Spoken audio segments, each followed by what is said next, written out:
সুস্বাগতম আমার সুপ্রিয় বন্ধুরা। দীপঙ্কর দা আবার চলে এসছে। জ্ঞানের মাস্টার জ্ঞান দেয়, কিছুই জানি না। সব মজার কথা খুব বলছি আপনাদের, একটু মজা করতে ভালো লাগে। আজকে চলে এসেছে একটা ডেননের রিসেন্ট সেট। এগুলো বছর কত বছর দিয়ে হবে। সামনেটা দেখতে পাচ্ছেন, সিম্পল একটা স্টিরিও সেট, অবশ্যই কন্ট্রোলার আইসি দিয়ে, মানে ডিজিটাল ফাংশন যুক্ত, প্রসেসর যুক্ত, অডিও প্রসেসর যুক্ত। তো সেটা প্রচন্ড হিট হচ্ছে। একটা রেস্টুরেন্টে, কলকাতার একটা নামকরা রেস্টুরেন্টের সেট, প্রচন্ড গরম হচ্ছে। এবং ব্লুটুথ এর মধ্যে আছে, ব্লুটুথ কানেক্টিভিটি একদম আসছে না, আর প্রচন্ড হিট হচ্ছে। চলুন এবার দেখে আসি কেন হচ্ছে। মডেল নাম্বারটা আর একবার পরিষ্কার করে দেখিয়ে দিচ্ছি। তো আসুন এবারে আমরা দেখি যে এর পেট তো কেটেছি, পেট কাটার পর কি কি হলো কি না হলো সব আসছি বন্ধুরা। কল করার টাইম বারবার বলছি, রাত 8টা থেকে 9টা। আমার সঙ্গে কথা বলতে গেলে তাই, নাহলে কোনো সময় নেই। বন্ধুরা খুলে ফেলেছি সেটটা। খোলার পরে এই যে মডিউলটা দেখছেন, এটা ডেননের ভালোই করেছে। কারণ কি, ডেননের এইখানে এইটা পুরো হচ্ছে কিন্তু ডিকোডার বোর্ড উইথ প্রসেসর আছে, সাউন্ড প্রসেসরও এর মধ্যেই আছে কিন্তু। ঠিক আছে বন্ধুরা, ডিএসপি এখানেই আছে। এবং টোটাল সেটের যে সিস্টেম কন্ট্রোল, অর্থাৎ মাইক্রো কন্ট্রোলার এর মধ্যেই আছে। আমি তো সারা জীবনে যে কত ডেনন বা এই টাইপের সেট করেছি তার কোনো ঠিক নেই। সেই সেটগুলো কি থাকতো না, এই প্রসেসরগুলো সব ওপর দিয়ে একদম এমনি অবস্থায় পড়া, ওপেন অবস্থায় থাকতো। তাতে প্রচুর আমাদের ইন্ডিয়ান ক্লাইমেটে নষ্ট হতো, এবং প্রচুর সেট সেইভাবে অন্যভাবে আমাকে রেডি করতে হয়েছে।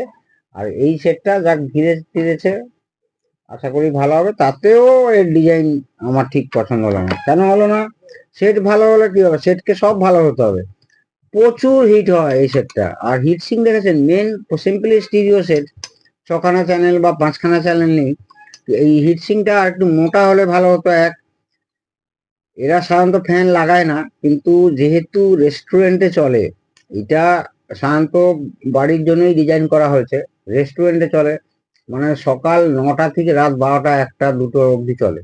তো সেক্ষেত্রে আপনাকে এর কুলিং অবস্থা, মানে ব্যবস্থা কিছু করতেই হবে।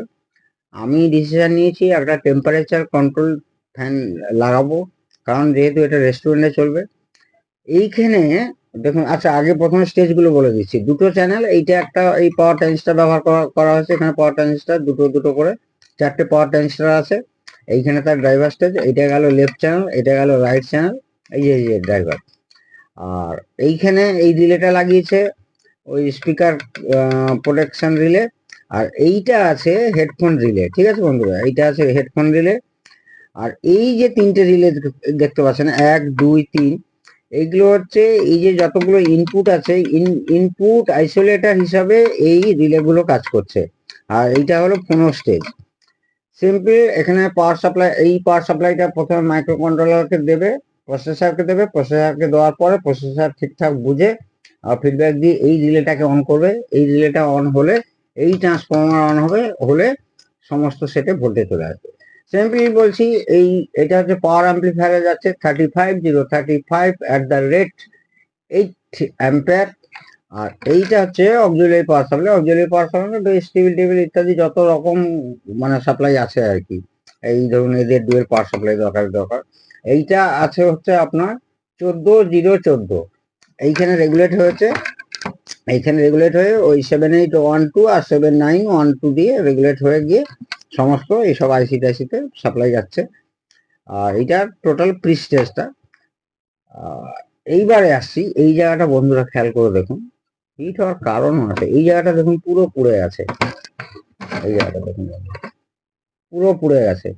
এইখানে তো এই যে ক্যাপাসিটারটা দেখছেন, এই ক্যাপাসিটারটা তো পুরো পুড়েছেই, ওটার ভ্যালু তো কোনো ব্যাপার না। কিন্তু এইখানে 4টে রেজিস্ট্যান্সও পুড়েছে। 4টে রেজিস্ট্যান্সের ভ্যালু বার করা কিন্তু মুশকিল আছে, যা কি আমি সেটা পারবো ক্যালকুলেট করে, সার্কিটটাকে স্টাডি করে। আমার কোনো সার্কিট দরকার হয় না, সার্কিটকে স্টাডি করে ঠিক বার করে ফেলবো। এবারে আসছি নিচের অংশে। সম্পূর্ণ খুলতে হয়। এই এই এই কিছু কিছু সেটের এই অংশটা খোলা যায় নিচে, তাতে কাজ করতে অনেক সুবিধা হয়, কিন্তু এটা কোনো নিচের অংশ খোলাই যায় না। মানে কোনো সামান্য একটা ছোটখাটো জিনিস চেঞ্জ করতে গেলেও আপনাকে কিন্তু পুরো সেটটাই খুলতে হবে, পুরো ডিসঅ্যাসেম্বলি করতে হবে। তো আমাকে তাই করতে হয়েছে, কমসে কম 100 বেশি স্ক্রু খুলতে হয়েছে। এই জায়গাটা দেখুন বন্ধুরা, কতটা হিট হলে, ওভার হিট হলে এইখানে দেখুন পুরো ব্ল্যাক হয়ে গেছে। এদের পিসিবি কোয়ালিটি কিন্তু অত্যন্ত ভালো পিসিবি কোয়ালিটি, সেই পিসিবি কোয়ালিটি সত্ত্বেও সেই পিসিবি কিন্তু এইখানে পুরো কালো হয়ে গেছে। যাক গিয়ে, সেটা কেন হচ্ছে সেটাও দেখতে হবে। মোটামুটি এটাকে মডিফিকেশন করে দুর্দান্ত ভাবে চালু করতে হবে, এবং সেই ভিডিও আসবে। এটা পার্ট 1 হচ্ছে। আর এই জায়গাটা দেখুন বন্ধুরা, ওইখানে সামনে যে চারটে রেজিস্ট্যান্স দেখাচ্ছিলাম, এইখানটা কিন্তু পুরো বার্ন্ড, এইখানটা পুরো বার্ন্ড হয়ে গেছে।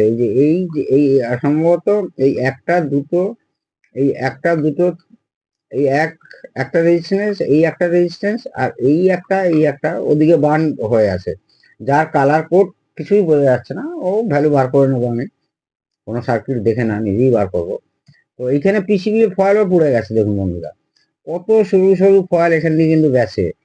তো এই জায়গাটা আপনাকে খুব ভালো করে রিপেয়ার করতে হবে, এবং এটাকেও আগে আবিষ্কার করতে হবে যে কেন এখানে গরম হচ্ছে, কেন গরম, আদার্স কোনো যাকে সাপ্লাই দিচ্ছে তারা কিছু খারাপ হয়ে বসে আছে কিনা। এনিওয়ে, এইগুলো কোম্পানির ধ্যান দেওয়া উচিত। এবং প্রচুর ডেননে সব সেটই গরম হয়, সে 5.1, 6.2, 7.2 সব সেট গরম হয়। আর গরম হতে হতে এমনি যে ইলেকট্রোলাইট ক্যাপাসিটার গুলো আছে দেখুন কেমন, এইগুলো সব এইগুলো সাধারণত এইরকম থাকবে। এই দেখুন এইরকম থাকবে, এইরকম থাকবে, এইরকম থাকবে। দেখুন এইগুলো যে এই যে ক্যাপ, মানে কি এরাও গরম হচ্ছে, গরমে মানে সহ্য করতে পারছে না বলে উপরের ক্যাপটা খুলে বেরিয়ে আসছে। এটাও তো সেই অবস্থা হয়েছে। এটা এটা এইগুলো এটা মানে এত গরম পাচ্ছে এরা। কিন্তু সাধারণ অবস্থায় যে এই দুটো খুব গরম হচ্ছে, সাধারণ অবস্থা কিন্তু এই ধরনের থাকবে, সে তো আপনারা জানেনই, এরকম থাকবে, এরকম থাকবে। তো যাক গিয়ে, এটা সেকেন্ড পার্ট হবে অবশ্যই। আপনারা সেকেন্ড পার্টটা দেখবেন।